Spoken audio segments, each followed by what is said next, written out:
Chương trình được mang đến bởi Maybe, nền tảng khai phóng những tiềm năng. Lối sống Shizu khá nổi tiếng của người Phần Lan đem lại cho họ một cái cuộc sống thông dong và bình an. Starbucks coi vậy chớ chưa linh hoạt đáp ứng được cái nhu cầu độc lạ của Việt Nam. Du lịch bảo tàng đó là một kỹ nghệ kinh doanh rất là lớn của nước Pháp, nhưng mà chúng ta chưa bao giờ nghĩ tới cái chuyện kinh doanh về bảo tàng. Trên những cái chuyến bay, cứ mỗi cái việc mà giảm đi 1 kg trọng lượng hành lý là sẽ giảm được 0,75 kg phát thải khí nhà kính. Và người ta sẽ giảm cái lượng hành lý này bằng cách nào? Chào các bạn, đây là 5 phút chuyện thị trường và tôi là nhà báo Kim Hạnh.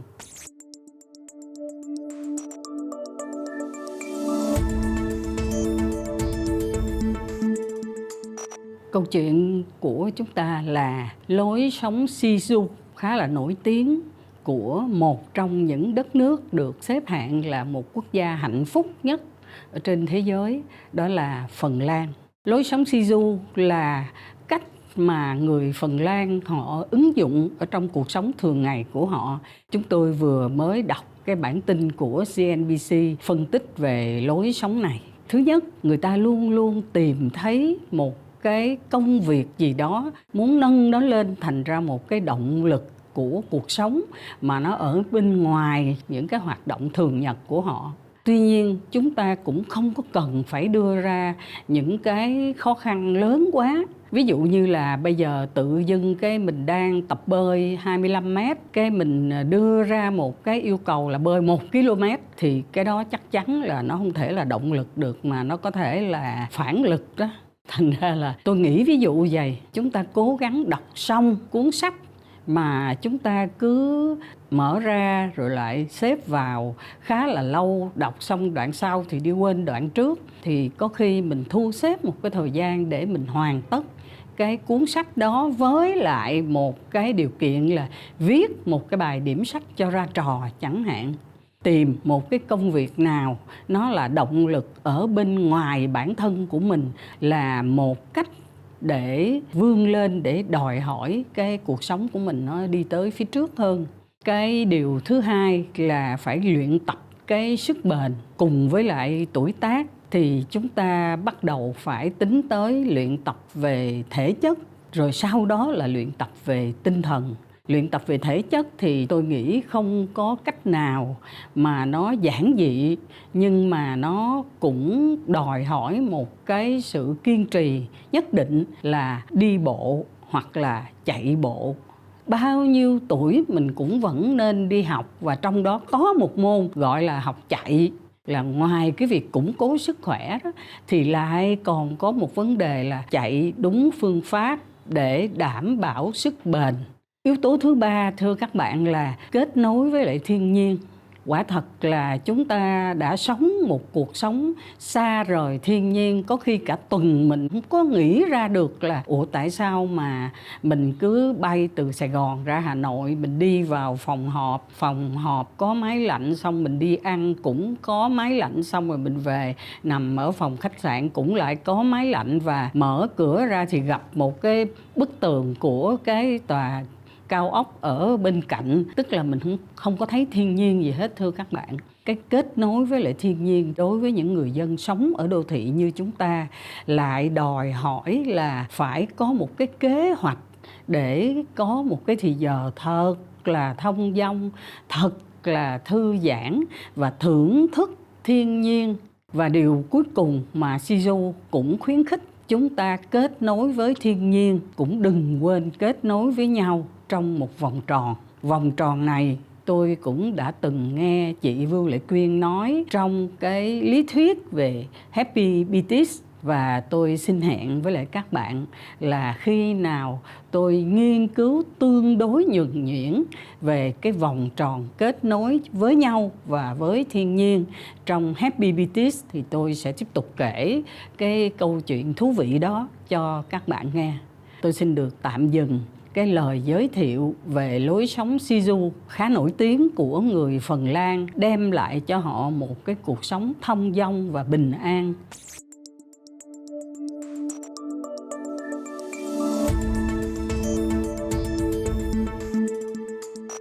Câu chuyện tiếp theo của chúng ta ngày hôm nay sẽ là về một quy định mới của chính phủ Singapore nhằm bảo vệ sức khỏe của người tiêu dùng thông qua điều khoản bắt buộc tất cả các cái cửa hàng bán nước giải khát, nước sinh tố, trái cây hoặc là trà sữa, trong đó có topping, cần thiết phải ghi rõ cái thông tin về tỷ lệ về đường trong cái sản phẩm cung ứng cho khách hàng của mình. Mục đích là định hướng cho hành vi người tiêu dùng Singapore giảm tiêu dùng đường ở trong các thứ nước uống giải khát của họ. Cần chú ý là trà sữa cũng là một cái loại nước uống cũng đang được người dân Singapore quan tâm, thì cái lượng đường trong nước uống cũng như là trong topping, tức là trong những cái sản phẩm mà đi kèm như là trân châu hay là thạch ở trên trà sữa đó, cũng đều phải tuân thủ theo những quy định này. Quy định sẽ có hiệu lực kể từ ngày 30 tây tháng 12. Tất cả các cửa hàng bán nước giải khát được quảng cáo trực tuyến hay là quảng cáo tại các cái điểm bán đều phải ghi thông tin về cái tỷ lệ đường có ở trong các cái thứ nước giải khát. Sẽ có 4 mức độ được quy định. Thứ nhất là A là có 1% tỷ lệ về đường trong nước giải khát. B là không quá 5%. C là không quá 10%. Và D là trên 10%. Loại C và D sẽ bị bắt buộc phải thông báo trên tất cả các cái sản phẩm, dù là quảng cáo hay là thực đơn ở trong tiệm bán nước giải khát. Đặc biệt loại D còn không được phép quảng cáo, tuy vẫn được phép bán hàng. Nếu có vi phạm sẽ bị phạt tới 1.000 đô la Sing, tức là 740 đô la Mỹ. Lần thứ nhì sẽ còn phạt nặng gấp đôi. Như vậy chúng ta thấy rằng định hướng của chính phủ Singapore đối với lại người dân của mình trong cái việc tiêu thụ lượng đường trong nước giải khát là một cái quy định khá là chặt chẽ.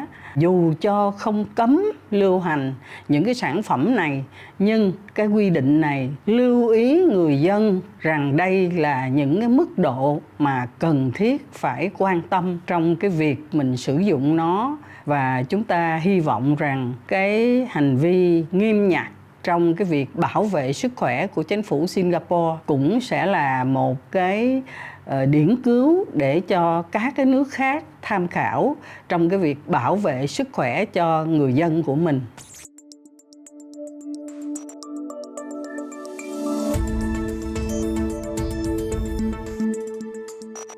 Câu chuyện 5 phút tiếp theo của chúng ta là bắt đầu từ một cái tên quen thuộc, cà phê Starbucks.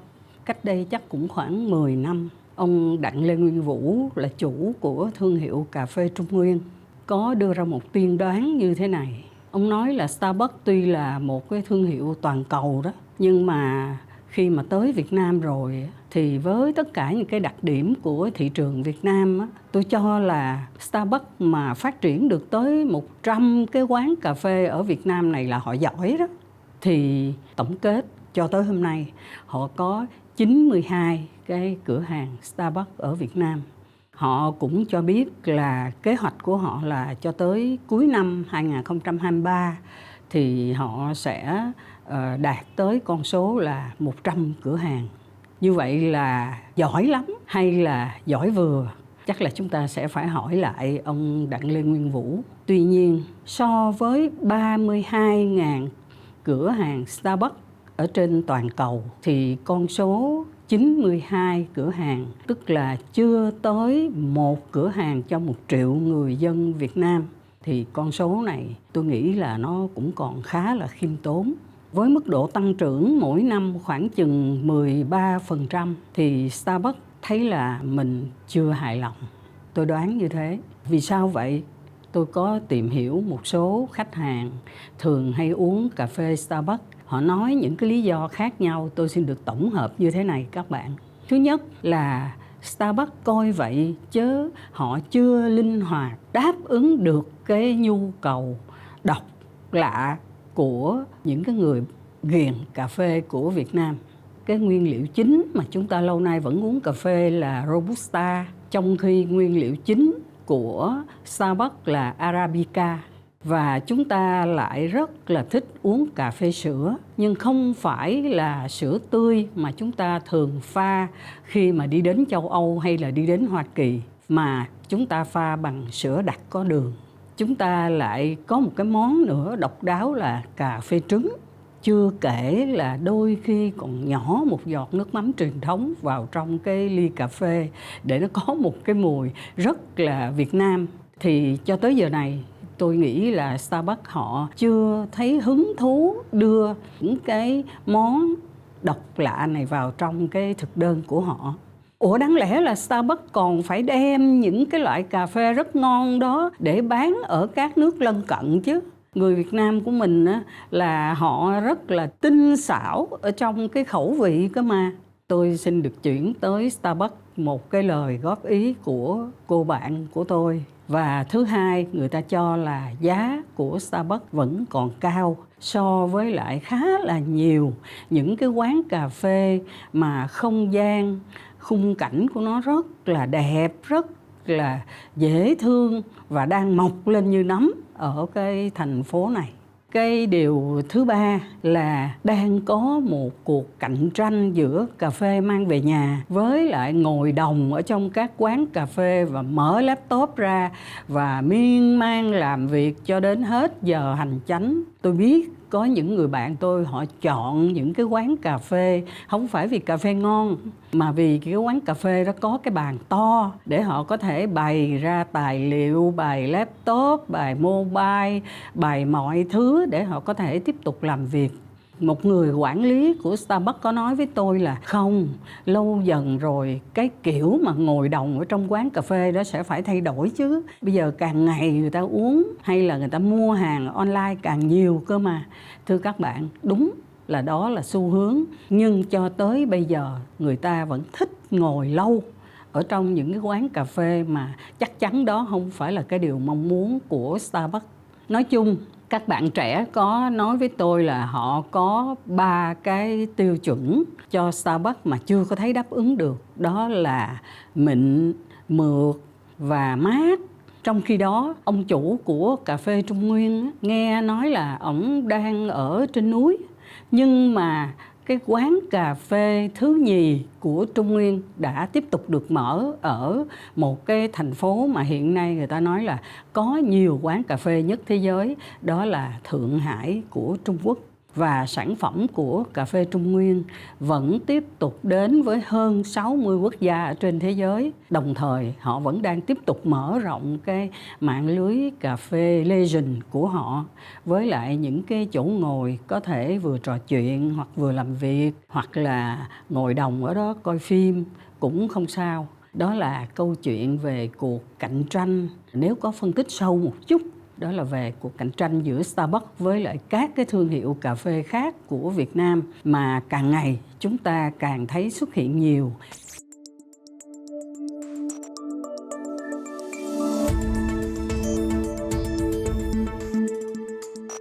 Câu chuyện tiếp theo của chúng ta ngày hôm nay, thưa các bạn, là một cái điều hết sức là lý thú. Có một hãng kinh doanh lớn là Sumitomo của Nhật đang đưa ra một cái dịch vụ khá là lạ lùng đối với chúng ta là cho thuê quần áo.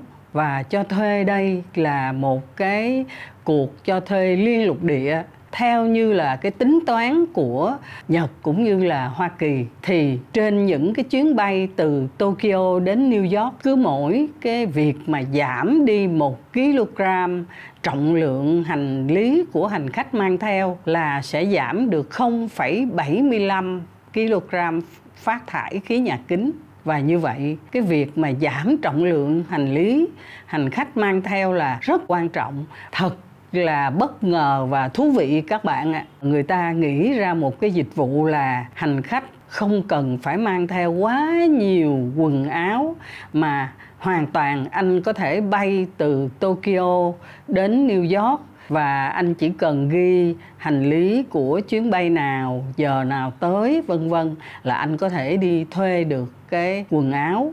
Anh chỉ tốn tối đa từ 28 đô la cho tới 48 đô la cho một cái lần thuê như vậy. Lý do rất là vui vẻ mà chúng ta có thể tiếp nhận được đó là làm như vậy thì nó giảm cái trọng lượng hành lý mang theo.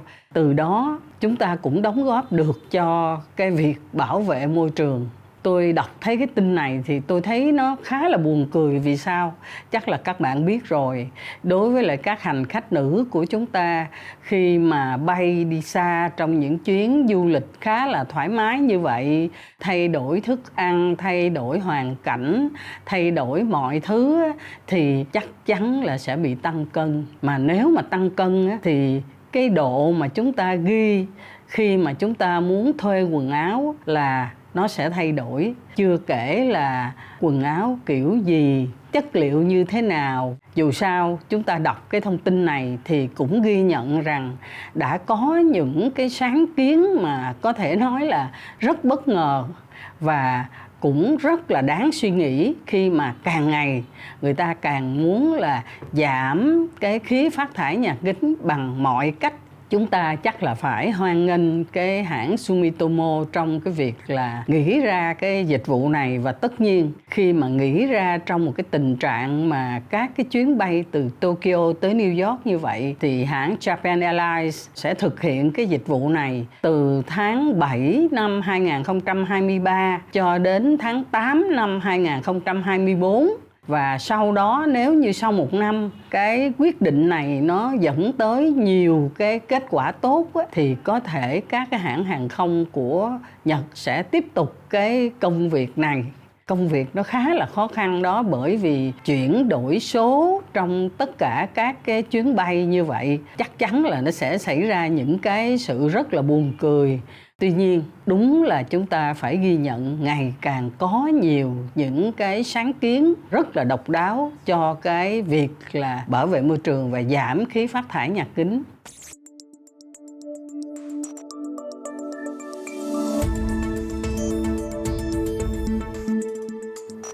Câu chuyện tiếp theo ngày hôm nay là du lịch bảo tàng. Thưa các bạn, hai cái khái niệm này ở Việt Nam của chúng ta có vẻ chưa có được gắn bó với nhau lắm. Nhưng nếu các bạn đến Paris thì các bạn mới thấy rằng là dịch vụ kinh doanh các cái bảo tàng đó phải nói là một cái ngành nghề rất là cao cấp và hết sức là hiệu quả nếu đứng nhìn một cách lạnh lùng dưới góc độ thị trường. Tôi đến Paris và mọi người nói là đang có một cái bộ sưu tập mới lắm của Ai Cập, thì nên đến Louvre xem đi. Tôi đến họp ở Collège de France, được nghe nói nhiều thì đúng là rất là nôn nao để đi xem cái bảo tàng Louvre. Dù có thể bỏ ra tiền túi bao nhiêu không tiếc, nhưng mà câu trả lời là phải đăng ký trước 1 tháng. Và như vậy mong muốn được vào thăm bảo tàng Louvre với lại công trình của ông Champollion là không thể thực hiện được. Tôi được các bạn đưa đến thăm một cái bảo tàng khác ở ngoài trời, nó khá là rộng, cả một cái ngôi làng, cho nên là cái tình hình mà phải đăng ký trước thì nó không diễn ra. Đó là cái bảo tàng của Van Gogh. Van Gogh là một nhà danh họa mà thưa các bạn, chúng ta thỉnh thoảng được nhìn thấy những cái bức họa của ông được in lại ở trên sách báo đó, với những cái nét vẽ rất là đặc trưng. Câu chuyện ông cắt một tay, câu chuyện ông qua đời rất sớm, năm 37 tuổi trong nghèo khó, mà tranh của ông thì bây giờ bán từ triệu đô này tới triệu đô khác. Đó là tất cả những cái gì mà chúng ta biết về danh họa Van Gogh. Và tôi đi cùng với lại một số các bạn đi đến khu bảo tàng tên là Van Gogh sur Oise, tức là cái bảo tàng của Van Gogh ở trên cái con sông Oise. Bảo tàng ở đây là cả một cái ngôi làng, thưa các bạn, nó bắt đầu từ cái nhà hàng là nơi mà ông ta đến để mà cư trú đầu tiên. Sau đó là cái ngôi nhà thờ mà ông thường hay đến và vẽ tranh. Đến cái nhà của ông bác sĩ chăm sóc sức khỏe cho ông. Ông đến một cái nhà cuối cùng, cái nhà trọ nhỏ bé, một cái phòng trọ nhỏ. Ông ở đó, ông vẽ tranh, ông đi trong suốt cái ngôi làng đó, ông vẽ tranh. Và ông qua đời ở cái căn phòng nhỏ bé đó. Khi mà đến mua vé, chúng tôi được cái người bán vé nói là bây giờ đã có một cái tốp ở trên lầu rồi và xin mời ông bà sẽ trở lại vào buổi chiều. Tức là chúng ta cũng vẫn phải xếp hàng, nhưng mà cũng may là chỉ có mấy tiếng đồng hồ thôi. Chúng ta được xem một cái phòng, có một cái giường và 3 bức tranh, và được giới thiệu rõ là đây không phải là cái phòng mà ông Van Gogh đã ở đâu, mà chỉ là cái phòng mô tả lại toàn bộ những cái cảnh trí của cái căn phòng đó thôi. Được đi xem toàn bộ những cái phó bản của những cái bức tranh của ông, bởi vì những cái bức tranh lớn á, thưa các bạn, nó nằm ở những cái bảo tàng danh tiếng nhất ở trên thế giới. Và chúng ta đến một cái phòng được xem toàn bộ cái cuốn phim về cuộc đời của Van Gogh được thực hiện khá là công phu, nhưng phim thì cũng chỉ là phim. Rồi sau đó chúng ta sẽ được giới thiệu ở tại một cái nhà triển lãm chung rằng ở đó có một cái chương trình mùa hè của Van Gogh gọi là Mùa Van Gogh. Và trong đó 70 ngày diễn ra ở tại cái ngôi làng đó, ngày nào cũng từ sáng cho đến khuya đều có những cái chương trình đọc sách, giới thiệu tranh, giới thiệu ca nhạc, giới thiệu phim, giới thiệu cuộc đời, giới thiệu những di vật. Tôi không có thể nào mà kể hết với lại các bạn là người ta đã làm ra một cái chương trình cực kỳ đồ sộ, phong phú và hấp dẫn, và công bố để thí dụ như bạn có thích tranh thì bạn mua vé vào chương trình này. Và tôi sực nhớ tới Việt Nam, có bao nhiêu du khách đến Việt Nam để thăm các cái bảo tàng của chúng ta. Công chuyện trưng bày và tôn giá trị của tất cả những cái di vật và cả một cái bảo tàng như vậy, thưa các bạn, là một cái đề tài mà tôi xin được nói với lại các bạn trong một cái lần khác. Tuy nhiên, chúng ta thấy là chúng ta đã có sẵn những cái bảo tàng hết sức là cảm xúc, câu chuyện của nó hết sức là hay, nhưng mà chúng ta chưa bao giờ nghĩ tới cái tài sản của một cái giá trị tuyệt vời về lịch sử, về con người, về vùng đất, về những câu chuyện hết sức là phong phú và hàm súc á, là chúng ta chưa từng nghĩ tới cái chuyện kinh doanh về bảo tàng.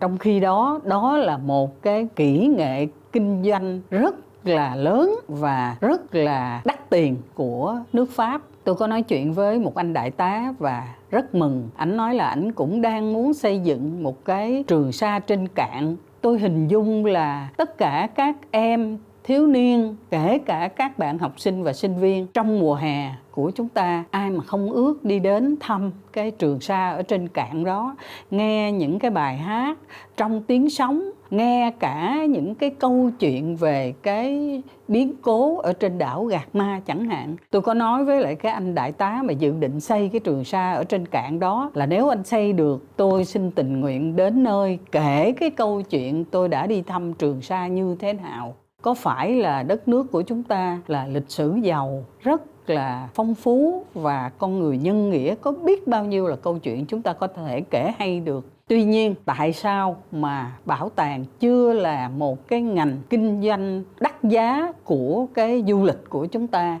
Đó là một cái câu hỏi mà chúng ta sẽ còn phải rây rất lâu, bởi vì nguyên liệu thì chúng ta có, tất cả tài năng của chúng ta để mà làm cho những nguyên liệu đó nó sống lại ở trong cái đời sống hiện nay là cần, và chúng ta cũng có. Nhưng bây giờ ai sẽ tổ chức cái công việc đó? Tôi nghĩ chắc chắn là các thầy cô giáo và các bạn sinh viên đang học về văn hóa, đang học về bảo tồn, đang học về lịch sử, chắc cùng có một cái câu hỏi như tôi.